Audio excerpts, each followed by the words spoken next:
Autumn of 1933. The fields had already gone quiet. The wheat was in, what little there was of it, and the air smelled of cold earth and dead grass and the particular kind of silence that settles over a farm when the work stops and the worrying begins. Eleanor Whitaker had been doing the arithmetic for weeks. She kept a small notebook in the kitchen drawer beside the matches and the candle stubs. Every morning she would open it and write down the numbers. What was owed? What was coming in? What the gap between them looked like? The gap by October had grown into something she could no longer close on her own. The loan on the farm was overdue. Not by much. Not by the kind of amount that signals recklessness or carelessness. It was overdue the way that thousands of farm loans were overdue that year. Through drought, through collapsing prices, through a depression that had not asked permission before arriving. Eleanor had one request. She needed more time. She drove into town on a Tuesday, parked outside the First Agricultural Bank of Harlan County, walked through the front door, and waited at the counter with her hat in her hands and her purse held tight against her side. The clerk was polite. He listened. He told her that there was, in fact, a provision for situations like hers, an extension, 30 additional days, enough to bring the loan current without triggering further action. There was a fee involved, $9. Eleanor paid for it. She counted the bills out on the counter, and the clerk stamped the receipt, and she folded it carefully and placed it inside her coat pocket. She drove home, believing the farm was protected. 3 weeks later, a notice arrived. It had been sent from the county courthouse. The language was formal and unhurried, the way legal language tends to be. It informed Eleanor Whitaker that foreclosure proceedings on the property known as Whitaker Farm, parcel number 114, had been filed and processed, and that the matter was now moving forward through the courts. She read it twice. Then she drove back into town. The clerk at the bank was the same one who had taken her $9. He was sympathetic. He explained that the extension she had purchased applied specifically to the interest accrual, not to the foreclosure action itself. The foreclosure action, he explained, had already been filed, 3 days before she had ever walked through the door. Eleanor stood at the counter holding her stamped receipt. The paper that proved she had tried. The paper that, as it turned out, had never had the power to do what she believed it had done. She drove home. The receipt went into her Bible, pressed between the pages of the Book of Psalms, and somewhere inside the county records office, in a filing cabinet that nobody would open again for decades, the paperwork that had already decided everything sat quietly in the dark. The widow believed the loan extension saved the farm. But somewhere inside the county records office, a filing stamped 3 days earlier had already taken it away. To understand what was lost, you have to understand what it was. The Whitaker Farm had been in the family since 1891, 42 years. It had been broken out of rough ground by Eleanor's father-in-law, a man named Thomas Whitaker, who had arrived in the county with a team of horses and very little else, and had spent the better part of a decade turning rock and clay into something that could grow wheat. By the time Eleanor married into the family in 1914, the farm was producing. Not generously. It never produced generously, but steadily. The kind of steady that allows a family to plan, to stay. Her husband, Robert, had worked the land for 17 years. He knew every low place where the water pooled in spring. He knew which fields to rest and which to push.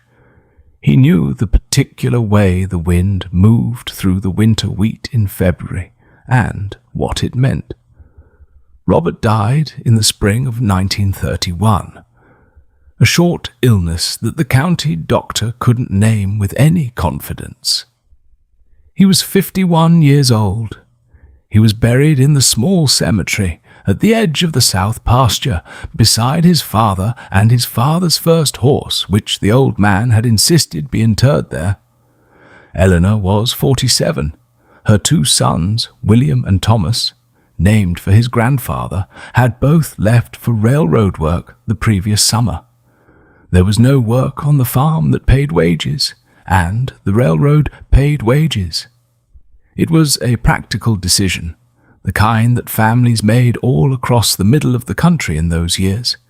It was not an abandonment, but it meant that Eleanor was managing the farm alone.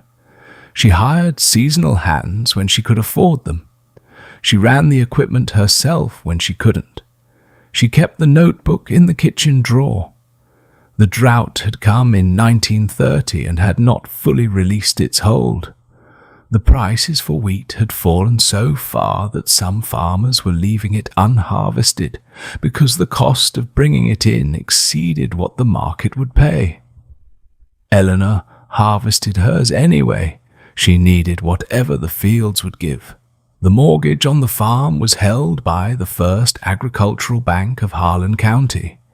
She had been making payments, partial payments in some months, and the bank had, until that autumn, been patient. She was not a woman who asked for things easily. The notebook in the kitchen drawer was evidence of that. She had been trying to solve the problem herself for 2 years before she walked through the bank's front door. She had been surviving until the bank changed the loan terms. In the early 1930s, regional banks across the rural Midwest were under a different kind of pressure than their depositors understood. The larger financial system had contracted sharply after 1929. Banks that had extended credit aggressively during the prosperous 20s were now holding loans that, on paper, looked increasingly uncertain. Federal examiners were scrutinizing portfolios. Boards of directors were nervous. There was pressure, quiet but persistent, to resolve problem assets. In practical terms, this meant that loans which had been informally extended for months, the way rural banks had always managed relationships with farming families, were now being formally restructured. Eleanor received notice of the restructuring in the summer of 1933. The letter was written on bank letterhead and signed by the branch manager, a man named Gerald Huber. Mr. Huber had known the Whitaker family for years. He had attended Robert's funeral. He was, by all accounts that survive, a polite and professional man who believed he was doing his job. The letter explained that due to changing conditions, the terms of Eleanor's loan were being modified. The repayment schedule was being compressed.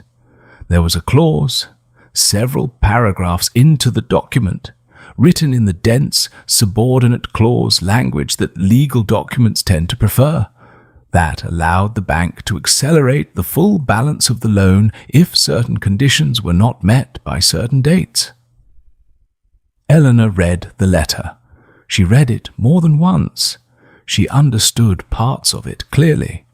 She did not fully understand the acceleration clause. She understood that she owed money. She understood that the bank needed it sooner than previously agreed. She understood that she needed to make a payment. What she did not fully grasp was that under the new terms, a single missed payment, not a pattern of missed payments, not an extended delinquency, but a single instance, could trigger the right to call the entire remaining balance immediately due. She signed the modification agreement. She had been asked to sign it, and signing it was what one did when a bank asked. Gerald Huber remained polite throughout. There were no raised voices. There was no pressure applied in any way that would have been visible to an observer standing in the room. The betrayal, such as it was, did not look like a betrayal from the outside. It looked like paperwork. She left the bank that afternoon and drove back through fields that had once seemed permanent and now, though she could not have said exactly why, felt slightly less so. She never fully understood what she had signed. And then came the $9 extension fee. The distinction the bank clerk drew between the interest extension and the foreclosure action was legally precise. That is what made it so difficult to challenge. The extension Eleanor purchased in October of 1933 was a specific instrument. It paused the accumulation of penalty interest for 30 days. It extended her window for bringing the interest payments current. Under its terms, no new interest charges would accrue during that period.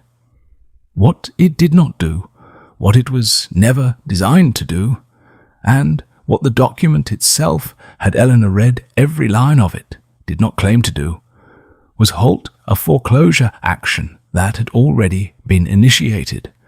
The foreclosure had been filed on the 14th of October. Eleanor paid for the extension on the 17th. 3 days. The clerk who processed her payment knew the filing had gone through. Whether he was required to tell her is a question that nobody formally examined at the time. Whether the bank's decision to offer the extension, knowing a foreclosure was already in process, was something different from ordinary banking practice, is a question that also went unasked. What is documented is this. Eleanor Whitaker paid $9. She received a stamped receipt. The receipt was genuine. The extension was genuine.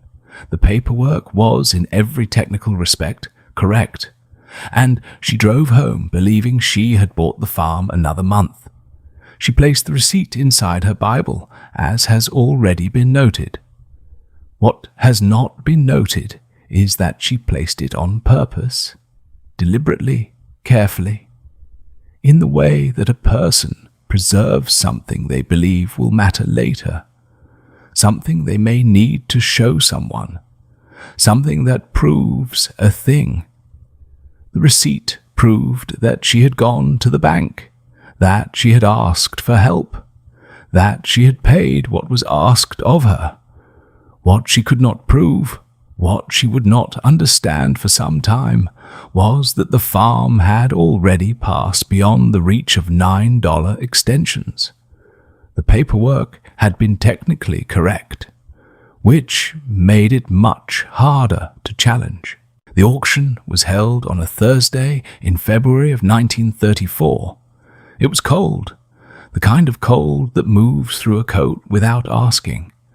The sky was the flat, overcast white of a Midwestern winter, the kind of sky that gives no indication of what it intends to do next, only that it has already been doing it for a long time. Eleanor was there. She stood at the edge of the property, near the fence line of the south pasture, and she watched. Her neighbors came, many of them. Not to bid for the most part. Bidding against a bank auction required money that most of them did not have in February of 1934. But to witness. There is something in rural communities about showing up for a loss. A belief that presence is a form of testimony. That if enough people stand and watch, the loss is somehow recorded in a way that matters. The equipment went first. The tractor that Robert had bought in 1927, which Eleanor had maintained alone for 3 years. The harrows and the seed drill, a hay baler and a set of field cultivators. Each item was called out by the auctioneer and sold for a fraction of its worth, because the market for farm equipment in February of 1934 was not a seller's market. Then the livestock, a small herd of cattle, several hogs, the draft horses, then the land itself. The farm was purchased in a single lot. The buyer was a holding company registered in the county, though the principles behind the holding company were not immediately apparent from the registration documents. The price paid was enough to settle the outstanding balance of Eleanor's loan and the associated legal fees, with very little remaining. Eleanor received a check. It was not a large check. She stayed until the auction was finished. She did not speak to the auctioneer. She did not speak to the representative from the bank who had been present throughout. A quiet man in a good coat who stood near the barn and watched the proceedings with the neutral expression of someone for whom this was a professional matter. There was also, Eleanor noted, a man she did not recognize. He stood slightly apart from the others near the road, and he took some notes in a small book. She did not know who he was. She would not know for many years. 3 years later, the railroad announced a new freight expansion directly across Whitaker land. The records surfaced in 1971. A graduate student named Daniel Hargrove, researching Depression-era land transfers in the county for his dissertation on agricultural dispossession, found the original Foreclosure filing in the county courthouse archives. The files had been sitting in a cabinet in the basement, organized by parcel number and year. What Hargrove found was this: the foreclosure action on parcel 114, the Whitaker Farm, had been initiated on the 14th of October 1933. The filing was in order. The paperwork was complete. Everything was, as it had always been, technically correct. But in the same archive, in a folder of correspondence that had been misfiled or simply never removed, Hargrove found something else: a series of internal memoranda. The memos were written in the careful, abbreviated language that institutional correspondence tends to use. A language designed to say what needs to be said without saying more than necessary. They were addressed to the branch manager and originated from the regional office of the bank. The memos discussed a number of things: loan portfolio exposure, regional market conditions, the importance of resolving certain delinquent accounts before the end of the fiscal year. But 2 of the memos discussed something more specific. They discussed land values in the western part of the county. They discussed an anticipated infrastructure development that would, in the near future, substantially increase the value of agricultural land along a particular corridor. They discussed the desirability of acquiring or facilitating the acquisition of parcels in that corridor before the development was publicly announced. Parcel 114 was in that corridor. The memos were dated in the summer of 1933, months before Eleanor received notice of her loan restructuring, months before the acceleration clause, months before the foreclosure filing, months before the $9 extension fee. Hargrove spent 3 weeks in that archive. He read every document he could find. He built a timeline.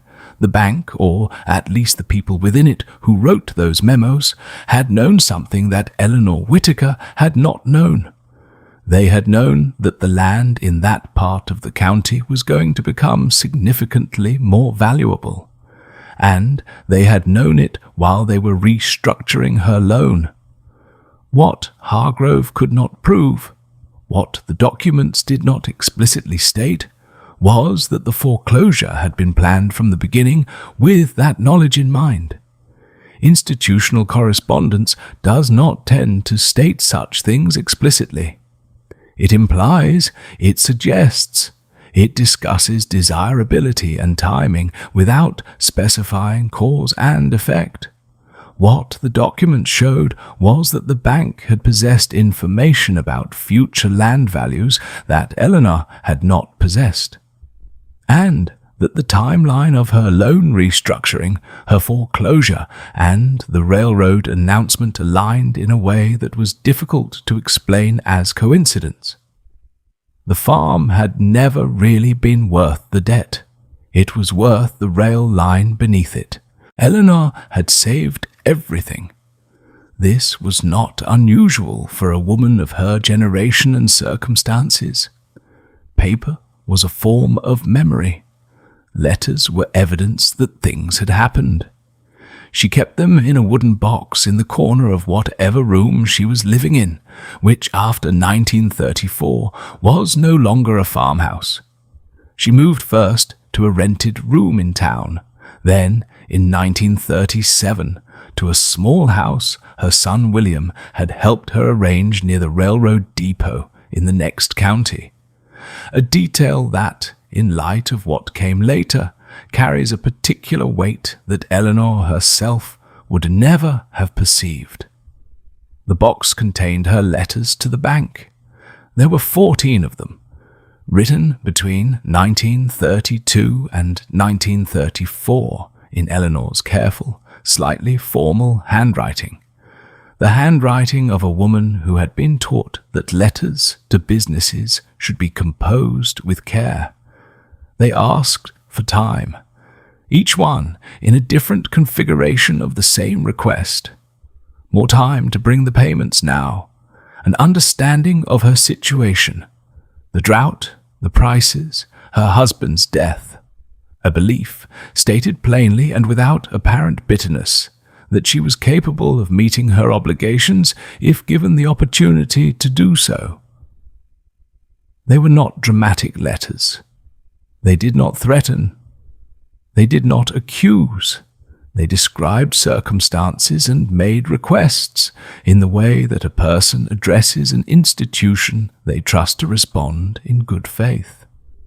The bank's responses were also in the box. Gerald Huber wrote them. They were polite. They acknowledged Eleanor's situation with evident sympathy.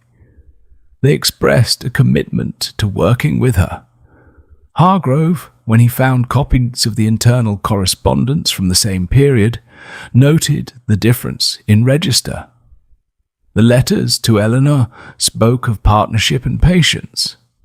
The internal memos spoke of exposure and resolution. One memo, written in September of 1933, a month before the extension fee, 6 weeks before Eleanor received her foreclosure notice, contained a line that Hargrove transcribed in full in his dissertation. It read, "Extension accepted, foreclosure proceedings unaffected." That was all. 8 words, written by someone whose name did not appear on the memo, to someone else whose name also did not appear. A notation, a confirmation that 2 parallel tracks were running simultaneously, one visible to Eleanor, one invisible. She had been receiving letters about partnership while the other correspondents discussed resolution. She had never seen the internal memos.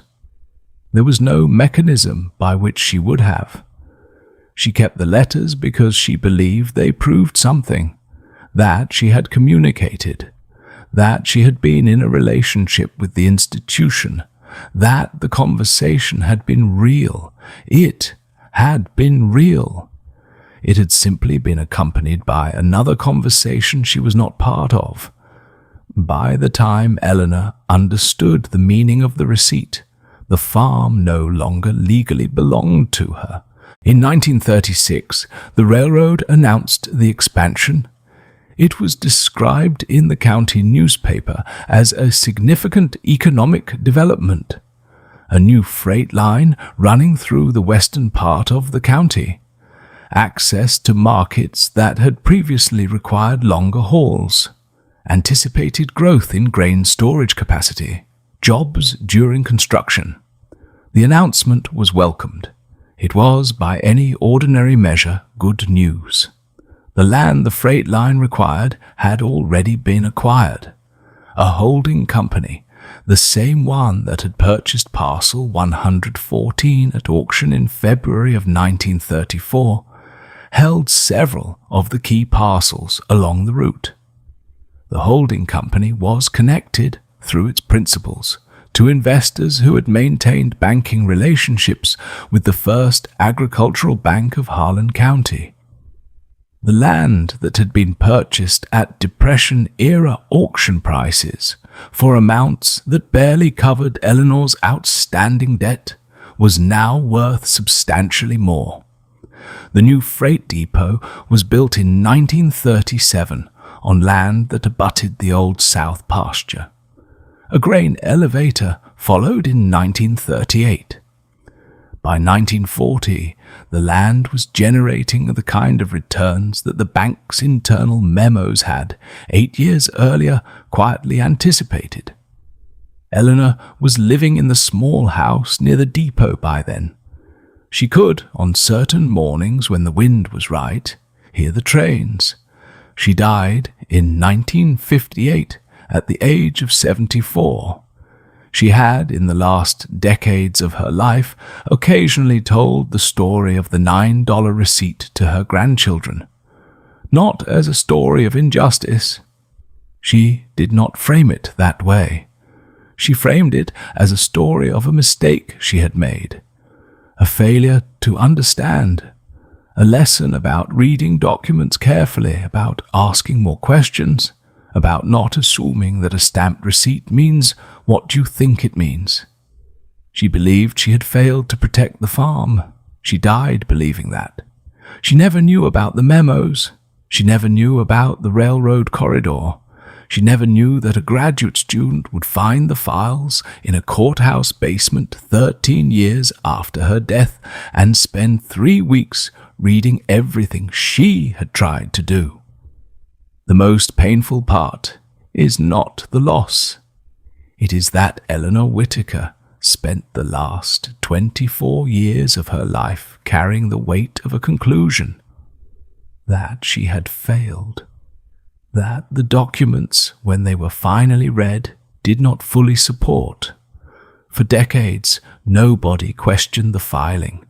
Daniel Hargrove's dissertation was published in 1973. It examined 47 cases of farm foreclosure in the county between 1930 and 1936. The Whitaker case was one of 9 he identified in which the timeline of bank action aligned closely with subsequent infrastructure development or land value increases. He was careful in his language. He wrote about patterns rather than intentions. He wrote about the structural advantages that institutions possess over individuals in information asymmetric environments. He did not accuse anyone of a crime. He did not name names. He wrote the way an academic writes when the evidence suggests something troubling, but does not prove it beyond what the documents will bear. The dissertation was read by specialists. It was not widely known outside them, but what it documented has a meaning that extends past the specifics of one county in one decade. Eleanor Whitaker was not naive. She was a capable, intelligent woman who had managed a working farm alone for 3 years in the worst agricultural depression in American history. She had kept records. She had written letters. She had paid what was asked of her. She had simply trusted that the institutions she was dealing with were operating in the same framework of good faith that she was. That is not a failure of intelligence. It is a failure of information. She did not know what the bank knew about the land. She did not know that two parallel conversations were taking place simultaneously. One addressed to her, one she would never see. She did not know that the foreclosure had been filed before she reached the bank counter. She could not have known. The language of institutions, the language of extensions and filings and acceleration clauses and stamped receipts, is not designed to be fully understood by the people it is applied to. It is not designed to deceive necessarily. It is designed to be precise in ways that protect the institution, and precision of that kind tends to create gaps between what a document says and what an ordinary person understands it to mean. Eleanor understood the receipt to mean, "You have been given more time." The receipt said, "Your interest accrual has been paused." Those are different things, technically different things, legally different things, but they are not different in the way they feel to a woman standing at a counter counting out $9 of Depression-era money with a farm on the line. The Depression was full of losses that looked, from the inside, like personal failures, like insufficient effort, insufficient foresight, insufficient understanding. Losses that people carried in their bodies for the rest of their lives as private judgments against themselves. Some of those losses were simply what they appeared to be, the consequences of an economic catastrophe that was larger than any individual choice. But some of them, as the county records show when someone finally goes looking, were not entirely accidental. The difference is buried in filing cabinets, in memos, in the gap between the letters sent and the letters received, in the distance between what an institution says in public and what it writes internally.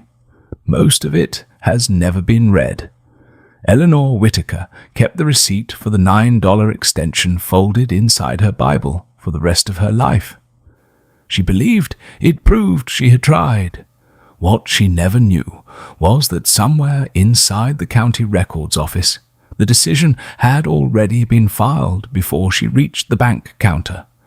And, like so many losses during the Depression, the farm did not disappear all at once.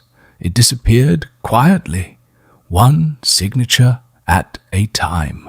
If you found this story powerful and interesting, share it, like, subscribe for more old record histories.